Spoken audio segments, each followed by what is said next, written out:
他确实没有尽到一个母亲的职责，但无论如何，他终究顶着压力生下你。在回到钟家后，连人身自由都受到限制。钟神秀出事后，钟家撤离联邦，你母亲也下落不明。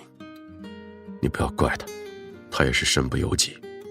所谓的母子感情确实没有，可这份生身债还是要还的。我们必须想办法稳住钟晓彤这条线，从而找到母亲的线索。有点难，钟家现在藏得很深，我安排了人手，但希望不大。不过，随着你的实力越来越强，地位越来越高，你母亲的处境自然也会不断的改善。放心，钟晓彤逃不了的。他身上已经留下了一枚追踪道标，无论到哪儿都会在尤鹏浩的监视之下。现在正在拜访其他北地贵族的路上，这个便宜表妹看起来好像还真有点变化。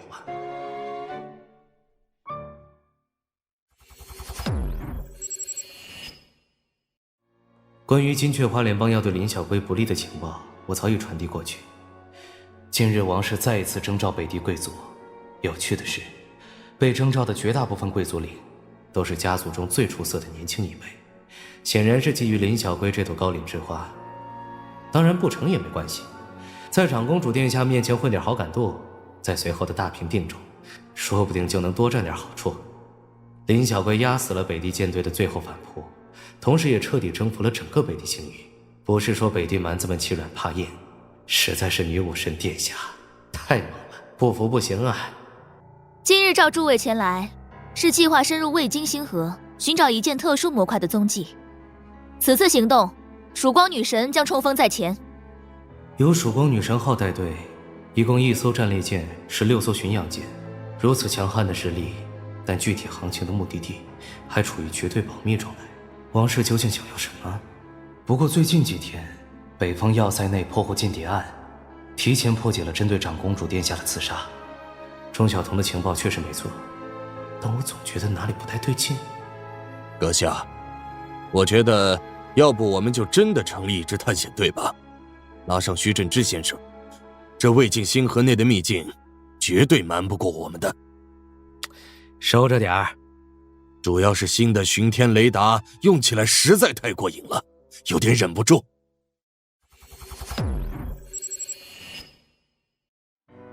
又是一个宴会，贵族就是这样，只要条件允许，宴会就不能少。这种近距离空间折跃虽然好用，但有点晕呐。宴会人多眼杂，林小葵虽然出席宴会，但这种环境也不好直接沟通。以他的身份，我要是在明面上展开正式追求，资格还有些不足啊。与其被嘲讽为癞蛤蟆想吃天鹅肉，还不如来段更加刺激的地下情。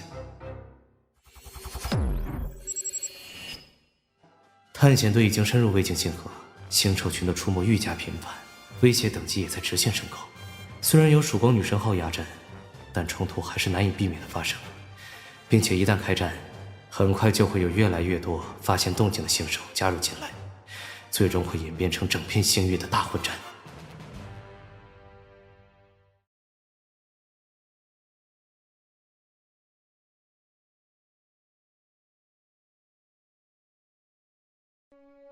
频繁的交战相当考验建组人员的意志与耐力，尤鹏浩自然游刃有余，在与星兽的战斗中表现堪称出色。曙光女神号身为紫金王国的镇国之舰，自然不用说，其他5艘北地贵族领巡洋舰在长达10天的鏖战中，也都没有显露出多少疲态，反而是那10艘来自王室舰队的巡洋舰，战斗力有些薄弱。北地贵族中还是有人才的。毗邻未经星河，北地贵族们更擅长应付的对手，不是人类，而是星兽。黑石之虎，不知我舰是否有幸与您较量一番，以击杀星兽获得的贡献高低来定输赢如何？洛长歌，捍卫者号的舰长，军功传家，人品算是不错。洛长歌阁下，我长居北地，熟悉地形，这样的比试胜之不武。何况再深入下去，我们可能会忙到无暇他顾，哪里还有击杀星兽的空闲？王栋阁下说的没错，那就改日再约比试好了。不对劲啊，这波星兽怎么都是4级的？4级星兽群已经算是劲敌，虽然这支探险队实力强大，但也经不起无止境的消耗。在这种激烈的战况下，战舰之间的综合实力差距太容易显露出来了。还是要伪装一下幽鹏号的实力，免得把人吓到了。加快轮转速度。但是这种程度的战斗压力已经达到警戒线，更往后将成为常态，甚至不排除出现6级星兽的可能。难怪王栋阁下拒绝我的挑战，原来是预料到这种情况了。王氏曾经获得一条线索，是关于传奇模块誓言之证的。竟然是传奇模块，哪怕只是一条线索，也足以让无数人趋之若鹜。这条线索最终指向的是他曾经出现过的地点。我们此行只是为了验证其是否属实。王氏手上肯定还掌握着其他线索，所以才需要来这里印证，但对其他人而言毫无意义。经过这些天的努力，我们即将抵达目的地，请大家再坚持一下。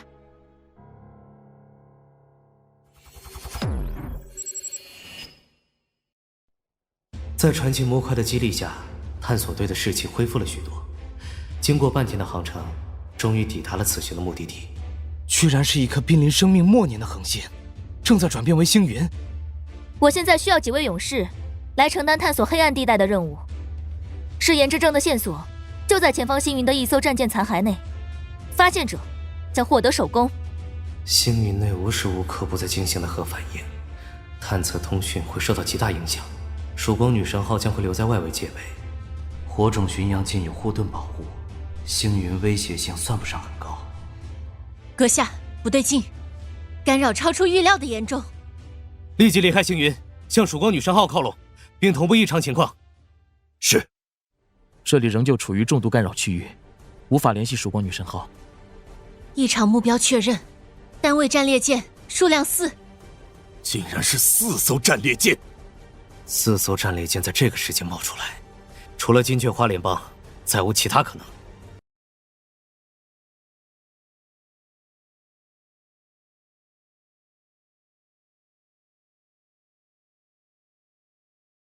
已识别战舰特征，确认为星门战争中选择临阵脱逃的4艘金雀花联邦战列舰。原来如此，在前世我没有听说过林小贵这个名字，以他的身份与实力，加上曙光女神号，绝不可能籍籍无名。这期间一定是出了什么变故。钟晓彤所提供的情报没有错，但联邦采用的不是刺杀，而是一个精心设计的陷阱。誓言之证就是诱饵，引诱林小贵主动踏入绝境的诱饵。我们已经脱离严重干扰区域，传输给曙光女神的预警信号已经发出。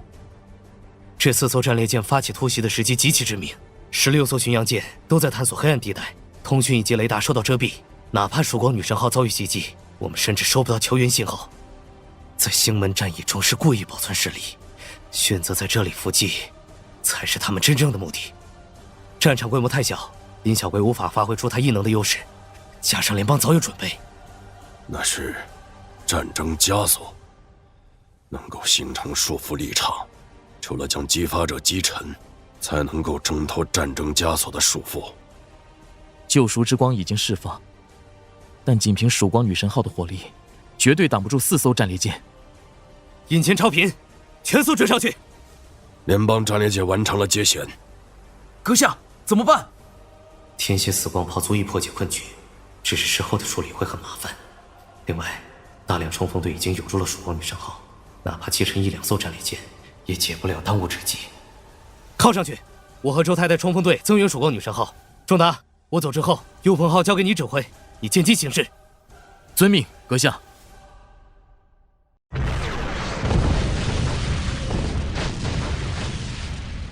由于与曙光女神号处于强制接线状态，4艘金雀花联邦战列舰无法发挥全部火力。可尽管如此，他们对幽鹏号的激活也足以造成威胁。幸好有510这种特殊人才。即将完成接舷。对方的目标很明确，就是长公主殿下。舰上的冲锋队寡不敌众，已经丢了不少舱室，请王栋阁下立刻施以援手。长公主殿下目前处境如何？暂时安全，但敌人的进展很快，前面的关卡阻拦不了多久。周太，你带人顺着对方开辟出的界限战通道，直接杀到他们舰上。记得，以最快的速度造成最大的杀伤，能杀几艘就杀几艘。王栋阁下，您别担心，我跟着你到长公主殿下身边。冲锋队入侵固然是眼下的当务之急，但真正对曙光女神号造成致命威胁的，其实是那4艘金雀花联邦战列舰。哪怕幽鹏号火力全开，也不可能在短时间内击沉他们。哪怕周泰赢得接线战的胜利，曙光女神号依旧无法脱离险境。只有把周泰放出去，让他充分发挥出战斗力，来个釜底抽薪，才能真正解决问题。至于曙光女神号上的战况，我也是断体术高级阶段的修为，更何况还有底牌。你怎么来了？金雀花联邦这次来了不少高手，就连金家外事堂的长老司马微金都亲自出手了。这么危险你也来送死？废话，危险我才来的。这个人极其危险，你如果遇上，一定要小心再小心。幽鹏号的航速很快，而且雷达也很不错，在未经星河之中，哪怕再多的战列舰也无法阻止他。我可以带你先。曙光女神号太过重要，一旦在我手上失去，后果不堪设想。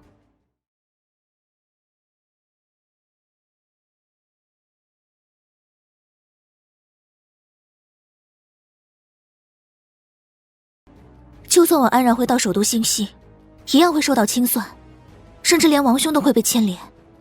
你走吧，最好带上洛天歌，以他的家世和品格，这份恩情足以让你得到丰厚的回报。看起来你很欣赏洛天歌哦。都什么时候了，还乱吃飞醋？人家已经有关系稳定的未婚妻了。小洞子，看不出来你还是个醋坛子啊？当着你男人的面夸赞另一个男人，这就是你的觉悟吗？笨蛋小兔子！哼，狗嘴吐不出象牙。你不是向来以谨慎吃身吗？这次怎么不但不跑，反而还冲上来了？我为什么来？你懂的。算你赢了。有没有想过，你有一天要因为一名网友而丢掉性命？是啊，面积这么危险，下次我绝对不去和网友见面了。说实话，今天这一战，我还真的没有把握。那就听我的，你需要做的就是无条件相信我。好，就让我见识一下黑石之虎的本事。4路入侵者，马谦带着禁卫队顶住一路，周泰直接把其他的强压了回去。浴血狂战实在是接线战的绝佳搭档，周泰以1敌3还游刃有余。林小龟的断体术也是初入高级阶段，哪怕是占有大量资源的王室子弟也殊为不易。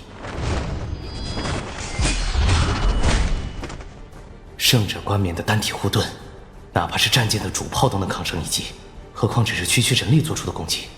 现在的战术目标已经完成。来自高鸾琴精心调配的体力药剂，原料正是这些日子击杀的星兽，效果堪称立竿见影。而这样的体力药剂，我身上还有1打。周泰这货猛得有点过头啊！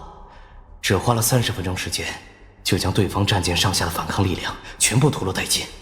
浴血狂战提供的20%全属性加成，实在太恐怖了，足以让他在同级战斗中占据碾压性的优势。周泰已经解决了2艘战列舰，仅剩下司马微金的旗舰无尾百合与另外1艘水仙百合号战列舰。现在他们已经解除战争枷锁的效果，选择了撤离。曙光女神号的能量护盾也重新激活，金雀花联邦在北地星域的所有力量都已经露过脸。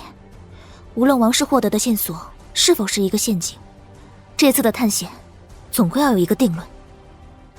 至于战利品，2艘战列舰只能给你留1艘，不介意吧？当然不介意。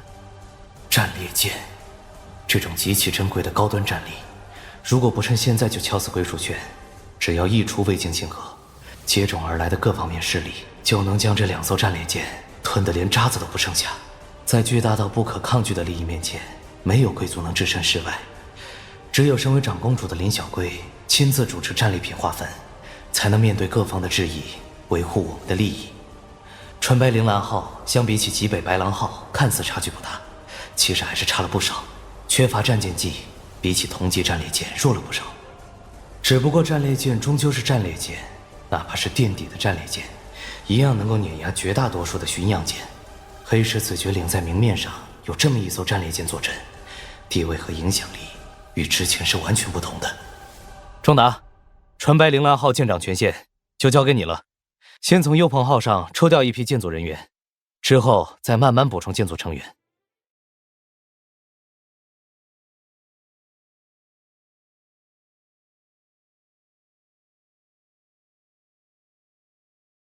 在刚才的战斗中，已经在虎尾百合号与水仙百合号上各留下一枚追踪道标，之后我们能轻松捕捉到他们的踪迹。干得不错！在战斗结束之后，舰队又在这处星云空域停留了1天半的时间，却是一无所获。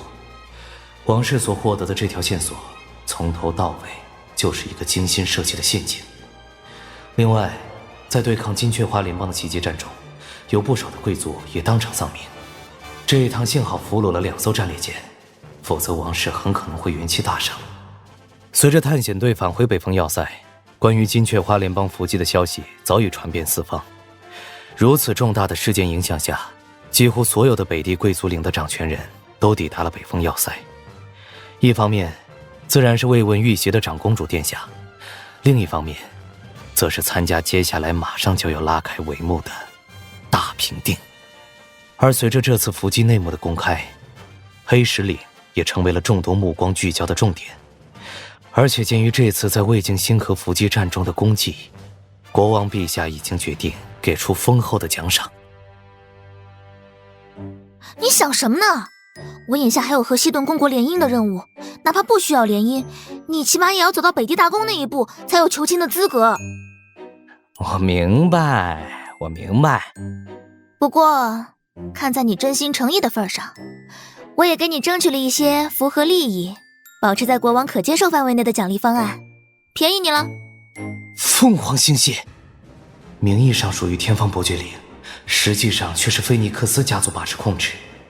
北地星域进入魏晋星河的最佳节点。随着黑石子爵领内火种战舰数量的直线上升，后勤补给及维护费用给黑石子爵领的财政带来太大的压力。以池塘号为例，哪怕什么都不做，每一天下来也至少要消耗几万金元。而黑石子爵领光是巡洋舰就有好几艘，甚至还有一艘战列舰极北白狼号，以及另外一艘随时可以入列的纯白铃兰号。光是这些战舰的每日消耗就高达大几百万金元。大量的建组人员同样需要薪资与后勤保障，光靠着黑石子爵领本身，短期内无法解决这些问题的。但凤凰星系这种富饶的领地可以。天方伯爵领是战队北地大公，在战后也遭到了清算，被迫割让领土。凤凰星系就在其中，其他势力没有足够的武力支撑，难以夺下这块肥肉。但今时今日黑石子爵领的实力，镇压凤凰星系是再简单不过的事情。菲尼克斯家族明面上的2艘巡洋舰都被我们俘获，黑石子爵领才不怕什么所谓的地头蛇。凤凰星系已经是我的囊中之物。而第2个大奖励则是爵位晋升，马上就要成为王栋子爵了。在贵族阶层中，爵位的高低差异极大，如果不是这次的军功显赫，国王陛下估计也很难破例晋升我的爵位。5枚高级能量结晶，这种珍稀资源在紫金王国的大多数地方都难得一见。作为突破断体术高级阶段的重要资源，从来供不应求。这些已经是王室能够一口气拿出来的极限。足够了！5枚高级能量结晶，是我有史以来储备最充裕的一次。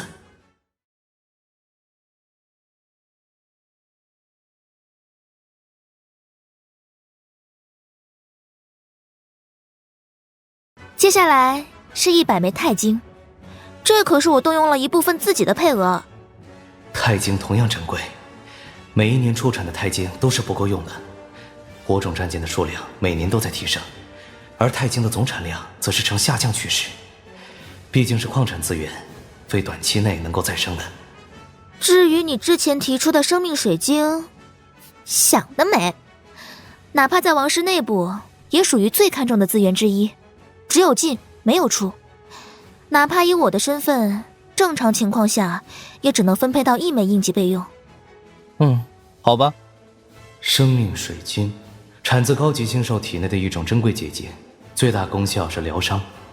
它不能增加寿命的上限，却能治疗几乎目前所知的一切创伤，无论是断手断脚还是内脏大出血，只要有一口气在，使用生命水晶就有奇效。幽鹏号还有2件母块需要用到生命水晶，只能另想办法了。以幽鹏号的实力，猎杀高级星兽并非难事。届时抽空进入魏晋星河内，不止生命水晶，那些高级星兽体内的精华，同样能够给我们的断体术修行提供大量的助力。这次的奖励就是这些了，爵位以及凤凰星系的事情，还要等到大评定上一并宣布。好不容易解决了北方要塞的贵族应酬，钟晓彤又再度来访。这次他的态度比上次又多了几分亲切，还提供了几张钟破晓的照片，甚至不忘言明家里严禁钟破晓与我联系，他这是私下里给的，俨然一副送出人情的模样。随着黑石子爵岭的壮大，钟破晓的处境已经开始好转。无论钟神秀本人的政治立场如何，毕竟还是世家出身，对于有利益的事，他们趋之若鹜。我对钟破晓并无任何感情，但无论如何，我能够来到这个世上，是要承这一份生身之恩的。该尽的一些义务，我不会推卸。你怎么来了？告诉你一个好消息，张清文病重垂死，抓住这个机会，我们趁虚而入，以承诺保障张景如的生命安全以及日后的半生富贵为代价，希望能够以正当名义接收高地子爵领，而我将会与张清文结拜为异姓兄弟，并成为高地子爵领的第1顺位继承人。可惜你动手的太晚了。怎么了？结拜兄弟的身份，子爵完全可以借着这个名义直接插手到高地子爵领，以数年的时间来完成对一块领地的和平吞并，前提是没有拿到凤凰星系。凤凰星系已经到手了啊，所以说你晚了一步告诉我，这是长公主殿下传过来的消息。竟然是凤凰星系。无论是想要实际掌握高地子爵领还是凤凰星系，都需要大量的人力物力投入，黑石子爵领资源有限，根本无法同时兼顾2地。早知道有这种好事儿，我何苦还要找一个快病死的老头子结拜？晦气，晦气。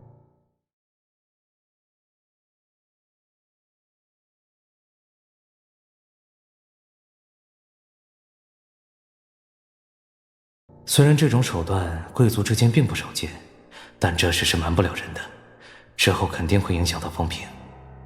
事已至此，也只能暂缓高地子爵领的开发了，优先稳固凤凰星系的实际控制权。哦，对了，钟晓彤一直奔走于好几个北地贵族领之间，担任的很可能是文明岛在北地星域的半公开负责人。想要从他身上得到你母亲的行踪，可能有点难度。应该是金雀花联邦的失败，导致文明党目前在北地星域的活动不需要任何掩饰了。我已经在钟晓彤身上留下1枚追踪导标，另外2枚追踪导标则是在那2艘金雀花联邦战列舰上。但有些诡异的是，这2艘战列舰还在魏晋星河内徘徊，似乎在搜寻什么东西，又或者还有什么任务没有完成。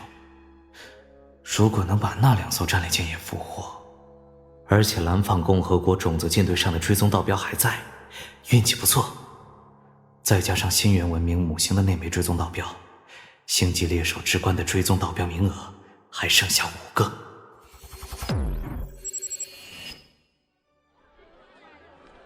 大评定终于如期召开，大量的宫廷贵族获得封地奖赏。自此，北地贵族领的数量增加到近200个，同时以星门星系被划为王室的直辖领，常年驻守有1支舰队。北风要塞及其周边一片原北地大公领最富饶的中心区域，则被归入林小龟名下，成为长公主的领地。也是在这次的评定会上，我被授予了子爵爵位，并获得在近期内进入皇家巡天学院深造的机会，这是林小龟给我的惊喜。一直以来，始终困顿于野路子出身，没有经过系统性的关于火种战舰指挥与培育知识的学习。这一次，借着这次机会，无疑能够补足我的这块短板。再者，林小龟本人也是皇家巡天学院的学生。之后的一段时间，黑石之虎的称号开始伴随着北地星域这次大动荡的落幕，逐渐传遍了四方。不只是紫金王国，周边空域诸国内都开始流传着一个私生子崛起的传奇故事。王栋在这片星域的大舞台上开始崭露头角。消耗1枚高级能量结晶，开启进阶功能4。辅助系统内的每一项功能都有着其不可替代性，不管提升与否，先开启总是不亏的。进阶功能4已开启，异空间战场持续时长增加。在异空间停留24小时后，可以在剩下的24小时内随时结束返回本宇宙。这是一张足以保障生命安全的底牌。上次冒险夺取黑洞巡游者，稍有差错就可能丧生在黑洞之中。有了这项功能，只需先度过24小时的正常时间，在剩下的时间内就可以大胆的去尝试，遇到危机随时能跑，相当于多出一条命。提升幽鹏号舰体结构模块等级。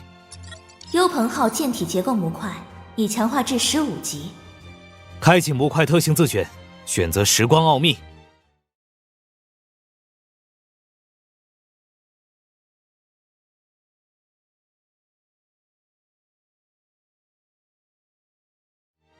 时光奥秘可以缩短武器充能时长，同样的单位时间，别人1次射击，幽鹏号可以完成2次，火力翻倍。现在蜃楼系统充能仅需20分钟，紧急状态下可以在1天内3次激活蜃楼系统，实用性大增。现在幽鹏号的战力等级提升到23级，相当于普通火种巡洋舰的69级，也是时候开始增强综合实力的时候了。提升进阶功能1。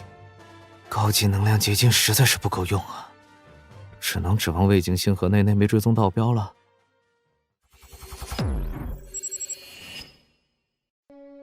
司马长老，接下来我们怎么办？哎呀，这次行动失败，损失了3艘战列舰，哪怕司马魏晋贵为晋家外事堂长老的身份，也要吃不了兜着走。更不用说我的身份地位远远不如，可能连这艘水仙百合号舰长的权限都会被剥夺。不要慌乱，事情还没有到全无挽回余地的时候。这次行动是我主导，而现在沦落至此，但更不能表现出颓势。司马长老，我就知道您一定还有后手，都这时候了，赶紧把后手拿出来吧。连小龟实力强大，我们惹不起，但现在的北地星域里可还有另一个高价值目标，钟神秀的私生女钟晓彤。司马长老，钟晓彤只不过是钟神秀的私生女，又有多大分量？哼，这你就有所不知了。我也是从一条特殊渠道才得知这个钟晓彤的身份。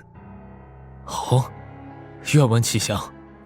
钟神秀的背后，除了联邦内部的支持者，他在外部还能动用不少力量。更何况，他在逃离联邦时，最后那艘制造出人造虫洞的战舰，绝非等闲之辈。钟晓彤是钟神秀与背后的势力重要联络人之一。只要从钟晓彤的身上深挖，钟神秀的很多都将暴露出来。可是我们在北地星域的谍报组织据点已经被摧毁，再加上那只黑石之虎，还有林小龟，贸然行动的话，恐怕难以抵挡啊。只要肯付钱，钟晓彤的情报并不难获得。林小龟近期将返回首都星系。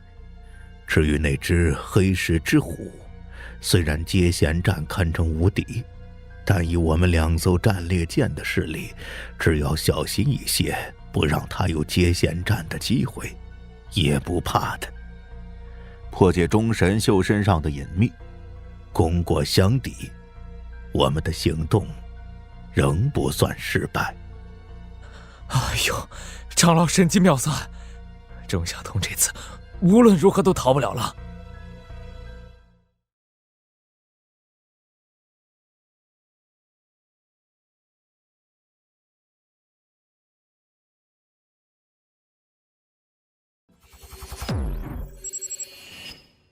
追寻着那2艘金雀花联邦战列舰这么久，总算找到了。不过在这种空域，他们竟然还建了一个大型基地，难以想象投入了多少资源呢。按照目前收集的信息，这座基地的原身应该是某个遗迹，只是在近期内经过金雀花联邦的改造才重新启用。如果单单只是改造，那还可以理解。这座临时基地无论支援北地大公还是伏击林小龟，都能起到关键作用。但这些都和我们无关，只需捕获那2艘战列舰就行。根据观测结果显示，前方基地地表规模10平方公里左右，地下更有至少5层的空间。基地内设有自动升降的战舰泊位，并安置各种规格的防御性武器。对方基地上空并没有巡逻舰队，但我们发现了大型能量护盾的痕迹。大型能量护盾防御力很强，但耗能极大。这里周边没有恒星光源这样可供利用的能源，难道是使用小行星内部的地热呢？但是根据深渊之眼的扫描显示，这颗小行星地质特征并不具备大规模地热形成的条件。难道是大规模供能设备？这就有意思了。强攻基地变数太多，我建议先等待一段时间。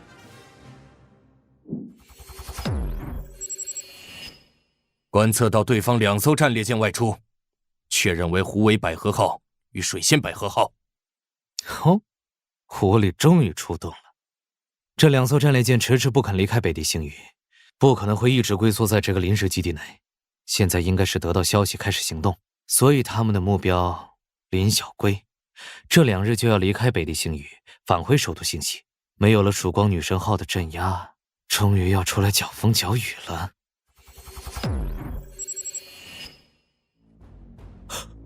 司马长老，基地内的守备舰队不需要抽调一部分和我们一起行动吗？我们此次行动必须快准狠，太多战舰出动反而会拖累我们的效率。再说了，曙光女神号已经离开，1-2艘战列舰的实力已经足以横行北地星域。已经锁定虎尾百合号，天蝎死光炮充能完毕，开火！短短7秒半的时间，天蝎死光炮就完成了充能，时光奥秘的加成实在太高了。报告，遭遇袭击，能量护盾耐久度下降15%。通过舰载光导的识别，袭击者是黑石子绝岭的天方杯号巡洋舰。混蛋！黑石之虎那家伙为什么会在这里？还有，这种炮击威力，一击就打掉虎尾百合号15%的护盾耐久度，究竟是常态还是动用某种模块的特殊攻击？而且他为什么能这么精准地跟踪到我们的行踪？又用了什么方法接近到这么近的距离才被发现呢？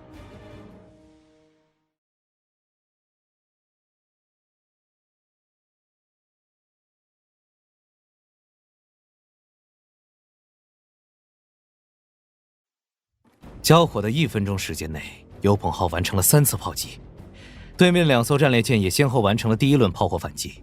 16门主炮与2门超级主炮威力不俗，只可惜啊，他们遇上的是优鹏号。优鹏号的急速拉伸反常规规避机动，换成任何一艘战舰都做不出来，成功避开了威力最大的2门超级主炮。剩下的16门主炮中，也仅有6门能够成功命中。这种规避成功率应该已经让他们陷入绝望了。不过更令人绝望的还在后面。敌舰护盾耐久度下降6%，不，敌舰护盾耐久度恢复至100%。根据光脑估算，哪怕这轮齐射的所有火炮全部都成功命中对方，对方也能在下轮火炮抵达前将所损失的护盾恢复完毕。这究竟是一艘什么样的怪物？快撤！快撤！此战绝无胜算，哪怕我们这一方拥有的是2艘战列舰，而对手却只是1艘巡洋舰。对方能量护盾已经溃散，全速靠拢，准备接舷。敌舰接舷，发现重点关注目标。长老，是黑石子绝岭的周泰。究竟是哪里冒出来的怪物啊？人怪物，战舰也是怪物。黑石子绝岭是块无窝吗？胡为百合号上的抵抗并没有持续多久，周泰的出现便已经将他们的士气彻底击溃。同为断体术高级阶段修为的司马维金都没有出手的勇气，再加上幽鹏号所展现出来的绝对优势，在周泰登陆胡为百合号10分钟后，司马维金便下达了全舰投降的指令。按照火种人类文明的潜规则，一艘火种战舰的舰长在投降后，只要双方没有深仇大恨，基本上还是能够保障生命安全的。随后，水仙百合号也在追踪道标的指引下，幽鹏号利用开启超频状态的东风反物质引擎迅速追上。陈信有非常识时务的原地投降，根本都不需要再经过接舷这一个环节。至此，金雀花联邦派出的战列舰被全部俘获，1艘归于林小龟麾下，剩下的3艘全部被我拿下。黑石子绝岭所拥有的战列舰数量上升到4艘。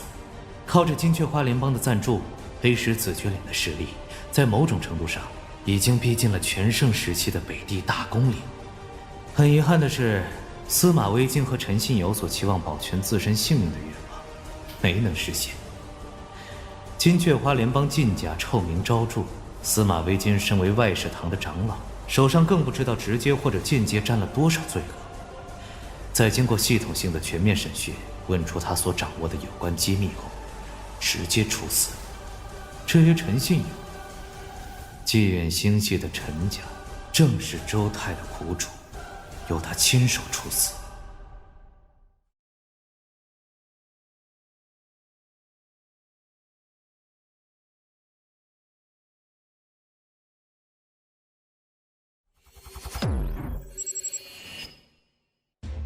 战争枷锁，连曙光女神号被困后都无法逃脱，只能被拉入到近身战中，很有利于在追击特定目标时使用，价值很大。而另外一件，古老者号角，时光年距离内与印记目标进行实时沟通。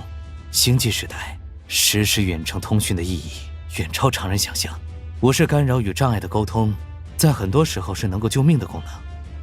比起那门同样紫色品质的超级主炮来说，价值至少要超出几10倍。胡为百合号已经被转入到赶往阳中星系的子爵名下，水仙百合号则是被授予给灵辉骑士，纯白铃兰号落在了陈沙溢骑士的手上。这2人都是子爵心腹，值得信任。随着掌控疆域的扩大，有了这枚古老者印记，我与子爵之间就能保持畅通无阻的随时联络。相比起分封制的紫金王国，反而是金雀花联邦这种看似更加民主的政体，其底层民众受到的保障反而更少，这是什么原因？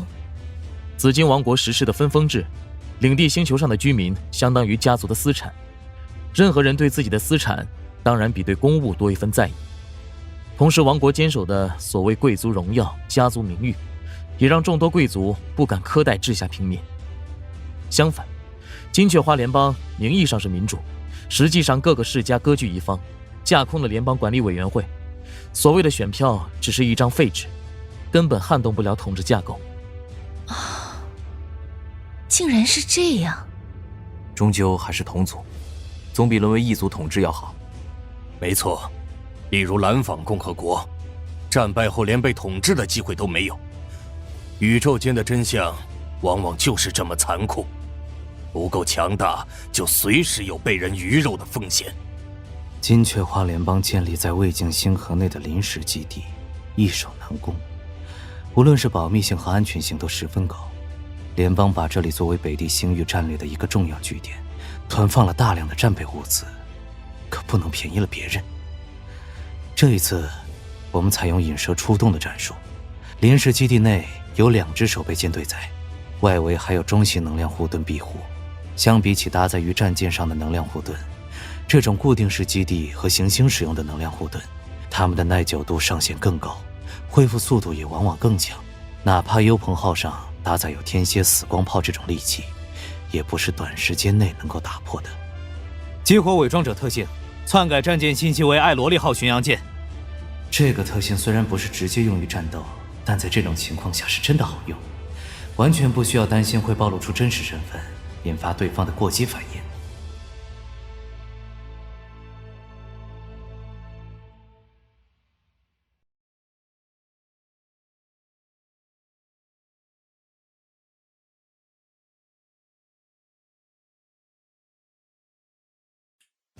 发现火种巡洋舰艾罗利号已进入基地之近范围，暴露概率超过80%。警告！警告！请守备力量立即出动。长官，请问是以俘获为主，还是直接击沉？目前基地的警戒状态是最高级，如遭受不明入侵，无需采取警告，直接予以击沉。遵命。第1守备舰队出击，第2守备舰队随时待命。短短2分钟时间，5个可升降泊位已经开始拉升。这个基地的反应算是相当迅速了，但只有5艘护重战舰，其中2艘巡洋舰、3艘驱逐舰，饭前甜点都算不上。执行诱敌战术。明白。第2守备舰队出击，迅速击沉目标，不要给他拖延时间的机会。是。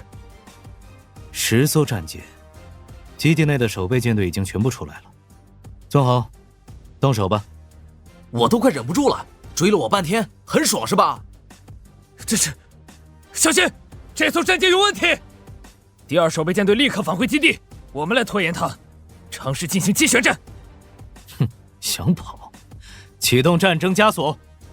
这种层次的对手，幽鹏号完全能做到1炮1艘，哪怕是巡洋舰的能量护盾，最多也只能挡住2炮。至于接舷战，所谓的冲锋队，周泰只需要1个冲锋就能将他们全部解决。这支守备舰队比起司马微金与陈信友要硬气了许多，不过孤悬海外的守军肯定是战斗意志坚定、忠诚度有保障的那部分。如果连这种表现都没有，金雀花联邦也不至于成为这片星域的强国。见鬼呀！这种攻击强度是哪里冒出来的怪物？还有战争枷锁？为什么战争枷锁会出现在他的手上？守备舰队已经全灭，指挥官怎么办？慌什么？他们终究只有1艘巡洋舰，我们基地拥有中型能量护盾的保护，以巡洋舰的火力是攻不进来的。虽然只是1艘巡洋舰，可是那道猩红色的光束攻击，攻击强度高，频率又快，秒伤肯定也极高。秒伤指的是一门舰炮对能量护盾的攻击效果。以天蝎死光炮为例，在经过各项加持后，攻击强度是2900。一次完整射击流程需要20秒，由此推算出来，每秒能够对能量护盾造成145点耐久度的消耗。所以像超新星爆射炮这种攻击强度不高的大范围杀伤性武器，反而对能量护盾的效果并不明显。超新星爆射炮在经过各项加持后，攻击强度也只有174，而一次完整射击流程，哪怕经过时光奥秘的缩减，也长达150秒，1.16的秒伤还不到天蝎死光炮的1%。根据探测结果显示，临时基地的能量护盾耐久度上限为12000点，恢复速度是150点每秒。也就是说，以天蝎死光炮目前的攻击强度，还无法单凭一己之力强攻下这个临时基地。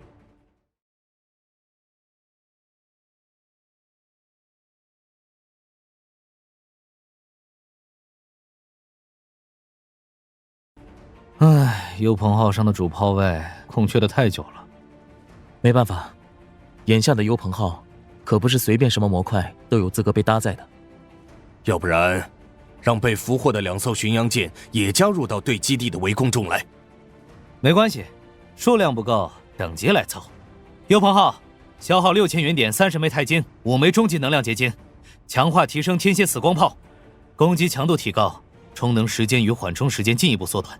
现在天蝎死光炮的秒伤已经高达290，已经远远超过临时基地所配备护盾的耐久度恢复速度。他拿我们的护盾没办法，我们是安全的。警告！敌舰攻击，护盾耐久度下降4350点。怎么可能？这么高的攻击强度，哪怕是我们战列舰的超级主炮，也没有这种威力。没关系，只需要30秒不到，我们的护盾就能完全恢复过来。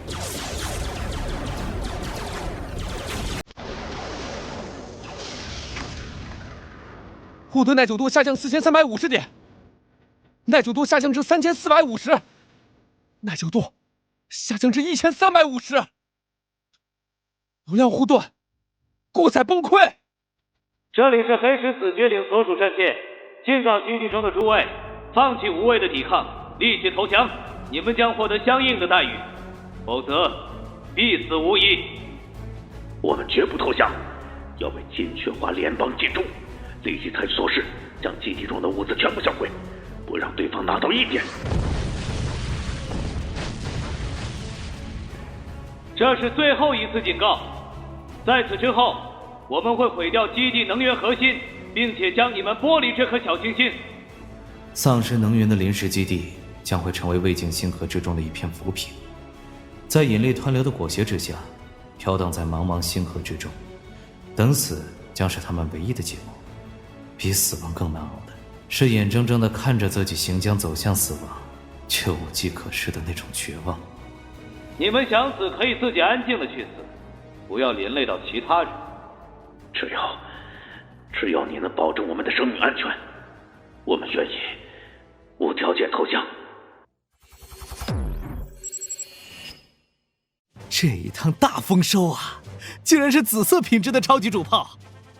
等幽鹏号进化到战列舰，如果没有合适的超级主炮，这门高能冲击波超级主炮还能凑合着先用。还有一台微型行星发动机，以天体上的一切物质作为燃料，通过重核反应来产出能源。这台微型行星发动机每天能产出24000块标准能源块，将其放在洋中星系内，就不需要再从外界购进标准能源块，进一步减少对外界的依赖。在需要远航的时候将它带上，以防万一。经过强化后的天蝎死光炮消耗极大，正好可以用于补充。此外还有100枚钛剑，2个仓库230万单位的标准能源块，以及舰载模块套装6件套，包括一门蓝色品质主炮护盾，绿色品质的装甲、巡天雷达与引擎，以及一件蓝色品质的附加模块。这6件舰载模块之间能够形成一定的关联性，互相补充强化。这种舰载模块套装可是专门为那些初代舰准备的。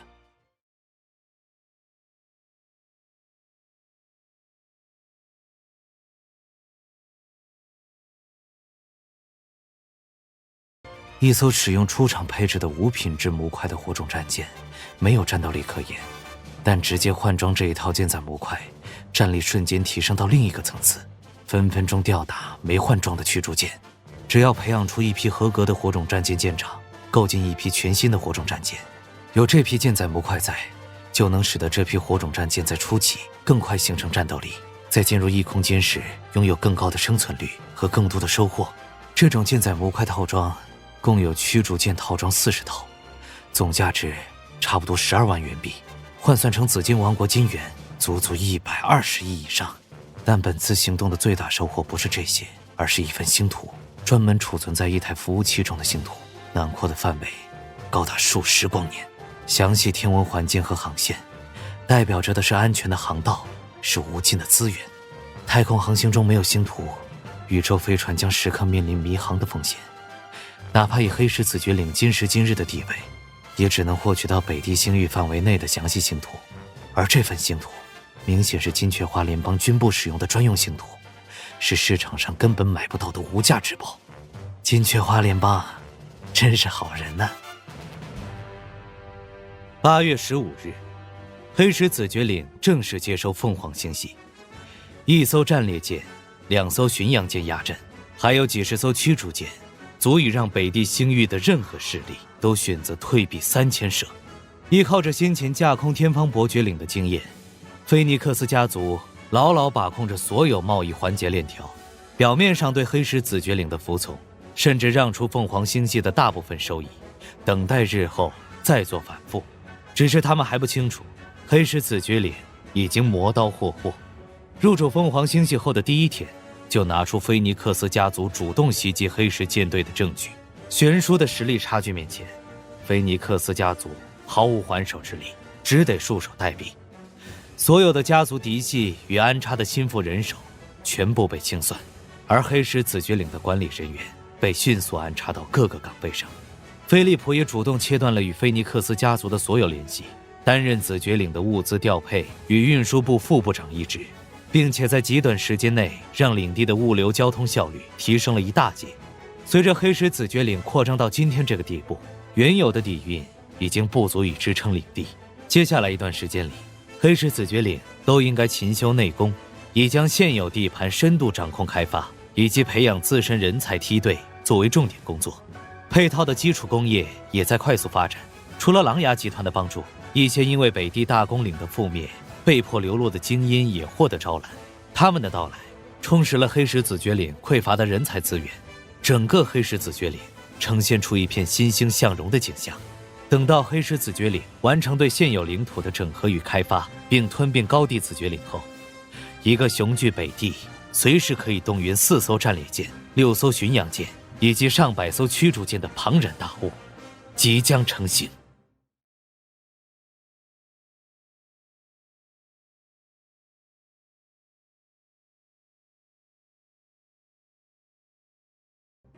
展望蓝图确实美好，不过前提是这段时间你不要再给我整出什么幺蛾子来。我从来都没有主动惹事的好吗？都是事情来惹上我。今后这2年，你就给我老老实实的去上学，最好能顺便把儿媳妇领回来。真是搞不懂你，人家到你这个年纪都开始研究哪家的姑娘最漂亮了，你呢，就懂得天天待在坐舰上，也不知道想什么。催婚什么的，果然是任何时代都避免不了的嘛。这次去皇家巡天学院，我已经向长公主殿下申请过了，冠南和我一同前往。北地虽然偏僻一些，可没那么多弯弯绕绕，但首都星系那些贵族天天吃饱了没事干，搞那些小家子气的人心算计。你和冠南都是淳朴的孩子，可千万别掉人家沟里去。长公主殿下虽然赏识你，可你也不能得寸进尺，不然有你苦头吃的。这个时候倒是会谆谆教导，尽显老男人本色。不过现在说这些还早，才8月份，原定前往皇家巡天学院的日期是11月份。自几个月前起，我就已经开始把自身与黑石子爵岭做剥离。幽鹏号上的舰组成员，原本在领地内都有一定的影响力与职务，也都陆续做了移交。俘获的那些火种战舰，舰长权限也基本上做好了变更。子爵本人正值鼎盛的年纪，在身体恢复健康后，完全可以做一番事业。但我的崛起使得黑石子爵岭内出现失衡，我也不想来个什么家族内部的狗血争权夺利，干脆直接抽身，将大权归还给子爵。幽鹏号的初期发育已然呈现，生在这个精彩绝伦的星际时代，我瞄准的始终是星辰大海。既然目标明确，何不早做准备？对幽鹏号上所有的舰组成员，我都明确地表露过这个态度，无一人对此有异议。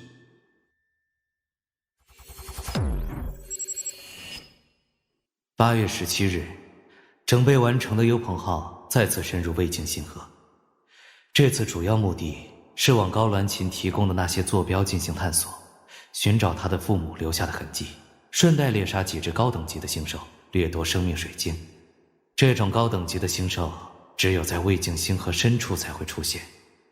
强化后的天蝎死光炮，再搭载战争枷锁与古老者号角，幽鹏号的战力综合评定等级已经突破至25级。开启异空间讯号捕获功能，异空间文明等级限制解除，选择3级文明，进入异空间战场。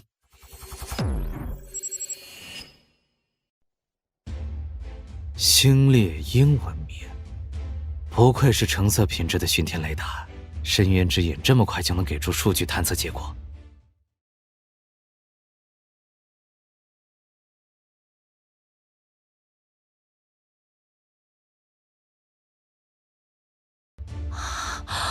竟然是星兽文明！阁下，待会儿请务必捕捉一些合适的样本。星兽不是公认的不具备成为单独文明的潜力吗？宇宙之大，无奇不有。再说了，异空间与本宇宙存在细微差距，也是很正常的吧。等下多捕捉一些样本，让你好好研究一下。不过现在更麻烦的是这些星猎鹰。本宇宙中的星猎鹰只是一种普通的星兽，北地星域中就有不少。幽鹏浩在多次深入魏境星河的过程中，也打过不止一次交道，从来没见过他们有什么迁徙的迹象。而异空间中的星猎鹰似乎并非如此。深渊之眼还探测出几个未被火种战舰搭载过的舰载模块，这是强化后的新特性灵性视野，不需要主动激发就能直接显示出来。只是这些没有什么好货色，懒得去花费时间精力收取。按照目前的探测结果，前方的星猎鹰群数量高达1亿2千万，领头的还是一只体型远超其他星猎鹰的大家伙，应该就是这只星猎鹰文明的首领，一只生物等级高达5级的巨型星猎鹰。但是以目前的幽鹏浩，一只5级星兽，哪怕是首领个体，也不可能是对手，不存在危险性。超新星爆射炮对3级文明还是有着相当不错的效果，尤其是幽鹏号存在的诸多加成，我有信心，一炮便能够成规模的歼灭那些普通的星猎鹰个体。这样的话是够用了。随着幽鹏号的战力综合评定等级迅速提升，也许就在下一次，我们的对手就要换成是4级文明。超新星爆射炮在面对3级以及其下文明时，有着摧枯拉朽一般的效果。可当对手换成是4级文明或者更高级的文明，很难说还能有这种效果呀。还是有点跟不上幽鹏号提升的速度，也许要试着在超新星爆射炮上加大一些投入。阁下，我们是继续观察，还是现在就动手？动手，不过记得留几只样本给我们的生物学家。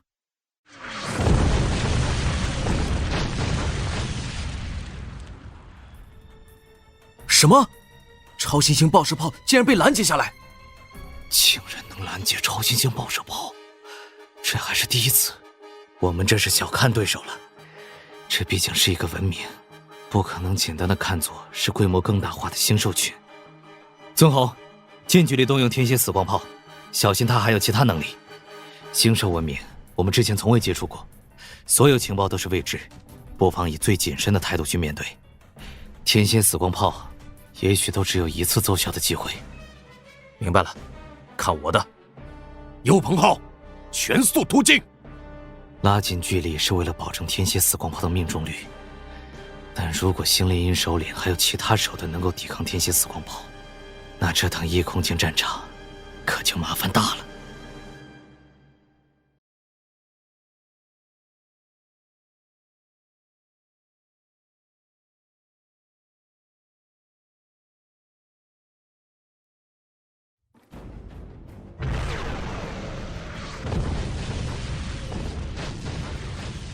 他没能挡住天蝎死光炮的攻击，奏效了。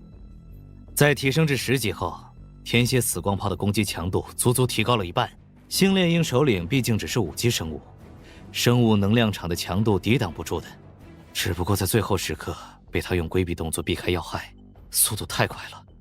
如果距离拉远一些，这种射击很有可能让他彻底规避掉。遭到攻击，护盾耐久度下降1%，舰体结构受损1%，正在拉开距离。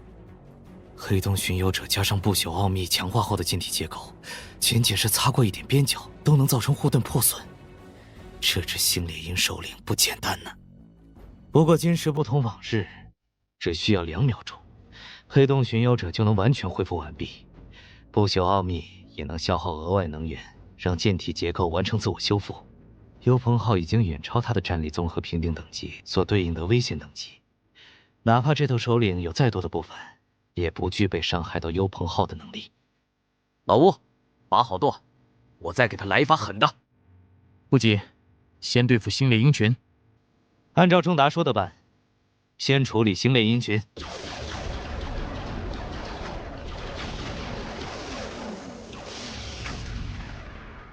哼，这才过瘾。小心星猎鹰首领。对方能级急剧上升，他的生物等级正在发生跃迁，真是太神奇了！他们竟然能够将群体的生物能量场进行有限度的共鸣与汇聚，这意味着整个星兽文明随时有可能制造出远超其文明等级的高生物等级个体战力。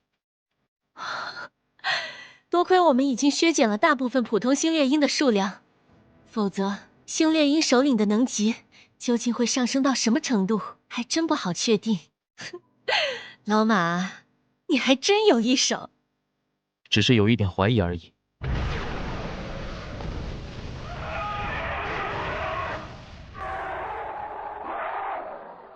能够逃过超新星爆射炮肆虐的普通星猎鹰，数量还不到原来的1%。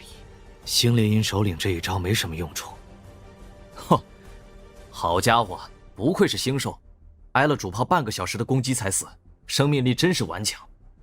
那是由于大量普通星猎鹰的生物能量场叠加共鸣在其身上，所以它拥有的生命力要远超平时。咦，你们快看！高等异空间讯号到标，这是有额外的收获了。高等讯号到标，那岂不是意味着可能通往9级文明的所在？更可能是生物等级达到9级的个体。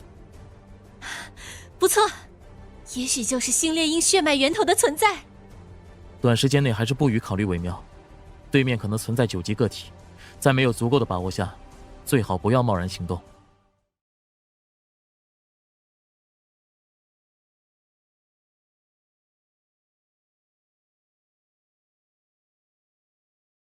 阁下，您看，是生命水晶。很好，我们这次深入魏晋星河的目的之一，就是猎杀高等级的星兽，获取生命水晶。没想到在异空间战场内，反而先行一步。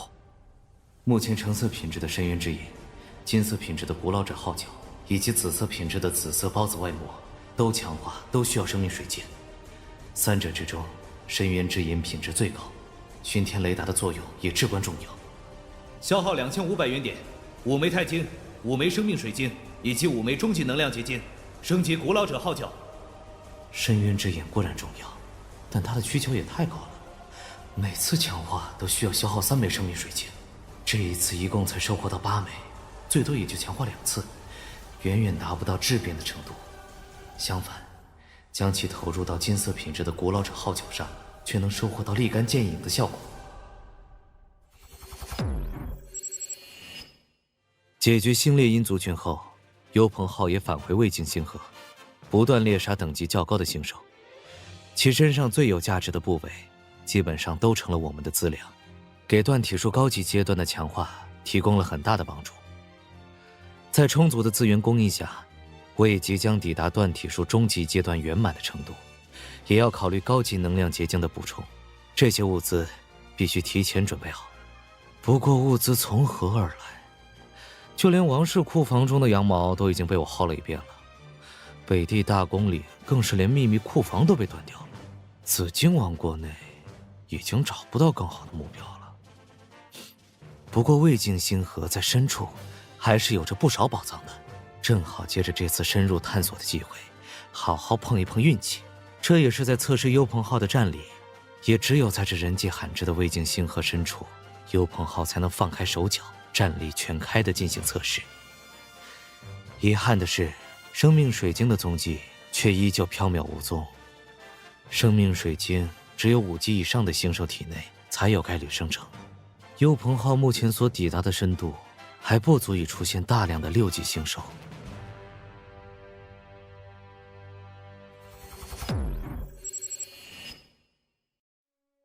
9月15日，深入魏晋星河的幽鹏浩抵达一处宇宙奇观，一颗恒星的表面，因为不明原因，形成高度长达数亿公里的电离尘埃柱。这根电离尘埃柱，以我们的角度看来，堪称是通天彻地。没错，就是这里。这种特殊的宇宙奇观内，还有着独特的生物圈，极具研究价值。在他们留下的笔记上，多次提到要前往其中进行勘探。我父母有很大的概率到过这里。高鸾琴的父母随身携带有一种特殊的微量物质，能够通过某种方式进行寻踪。他们所前往勘探的空域，通常都是人迹罕至之处。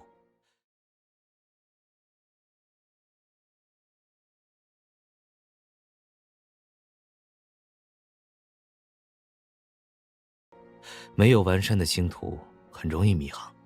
这种寻踪方式，就是为了出现意外时便于救援人员搜救，同时也是对所勘探空域的标记。之前几个具有特殊生态环境的空域，追踪药剂反应微弱，可在这处电离尘埃柱的外围，追踪药剂却有了明显反应。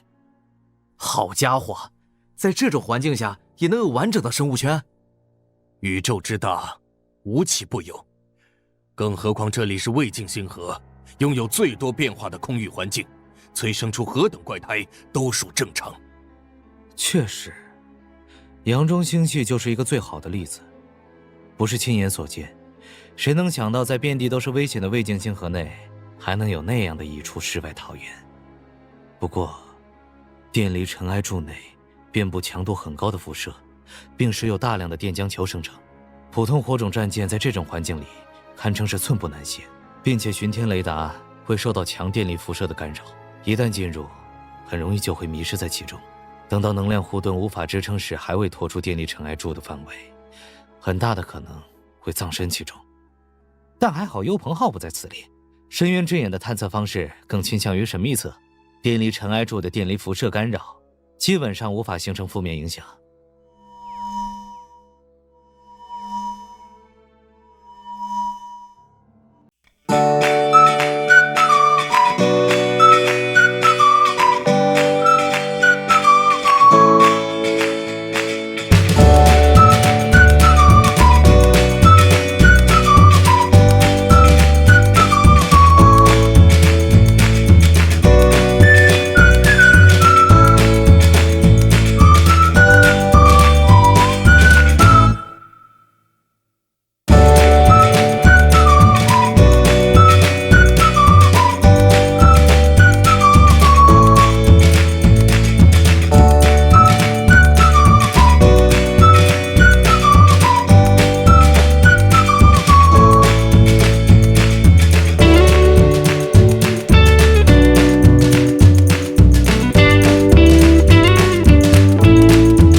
暂住人需要的微生物在电离尘埃柱的外围空域，星之岩号则是在收集微生物的过程中遭遇霸主级生物电离巨幅。电离巨幅身周围绕着的大面积电离风暴，星之岩号被卷进电离尘埃柱内部。他们没能在船上的防御层被电离辐射与电浆球彻底破坏前离开电离尘埃柱，而是挣扎了10多天后，最终沉没。这个结果其实早有预料。10多年前的失踪，早已经和死亡画上了等号。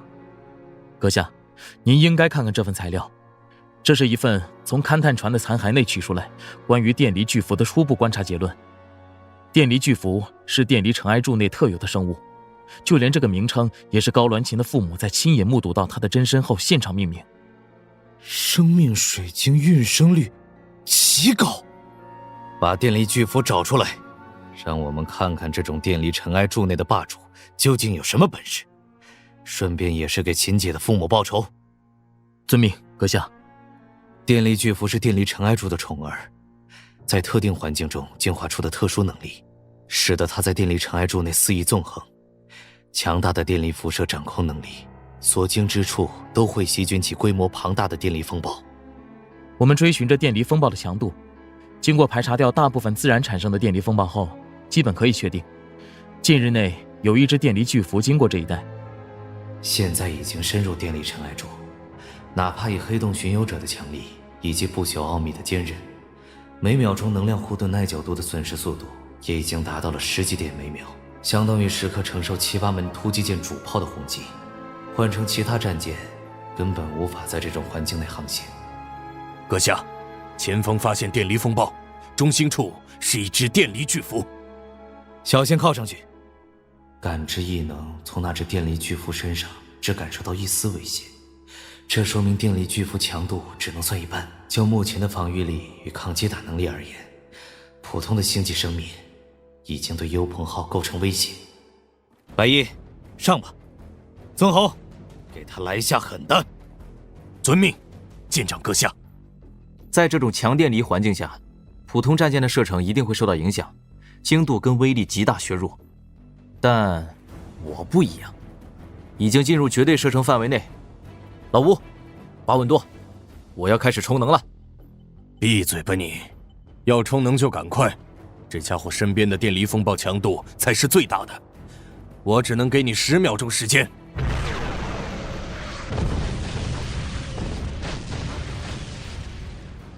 不愧是510，在这片肆虐的电力风暴中，还能保持与那只电离巨蝠处于相对静止的状态，给师尊侯提供了最好的瞄准射击环境。老吴，你这操舰水准，哈哈，致命一击！不好，竟然还能重生！能够随时将受损部位化作电离态进行重组修复，近乎不死的生存能力，再加上电力风暴的庇护，难怪电力巨蝠会成为电力尘埃柱中的霸主。而且他身旁的电力风暴强度也提升了，还好黑洞巡游者的护盾再伤速度惊人，还能承受。好家伙，这根本打不死吧！我连续攻击他不同的部位，但无论是头颅还是心脏，都能够迅速重组恢复。